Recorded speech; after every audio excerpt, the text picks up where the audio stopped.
இல்லைங்க, வாக்குச்சீட்டு முறையில் நீங்கள் ஒரு பூத்தை கேப்சர் பண்ணி ஒரு கட்சி ரவுடிசம் பண்ணி அவங்களே வாக்குகளை போட முடியும்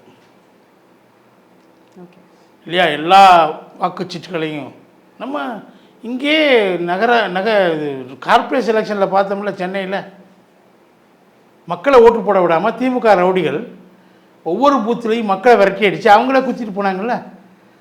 உயர்நீதிமன்றம் 100 வார்டுகளுக்கு திரும்ப தேர்தல் நடத்தணும்னு சொன்னாங்க. அந்தளவுக்கு கேவலமாக நடந்துச்சுல வாக்குச்சீட்டு முறையில். இதெல்லாம் நடக்க வாய்ப்பு இருக்குது. ஆனால் இவிஎம்மில் அந்த மாதிரி செய்ய முடியுமா? இவிஎம் பெட்டி நீ தூக்கிட்டு போனாலும் ஓட்டு போட முடியாது. நீ தூக்கிட்டு போனால் இன்னொரு பெட்டி வச்சுருவாங்க, அந்த பெட்டியை கைப்பற்றுவான், அதில் இருக்கிறத நீ மாற்ற முடியாது. இவிஎம்மில் கோல்மால் செய்ய முடியும் அப்படின்னு சொல்வது அதை கொண்டு வந்த காங்கிரஸ் கட்சியே சொல்லுது. அப்போ நீ எப்படி அதை அமுல்படுத்தின?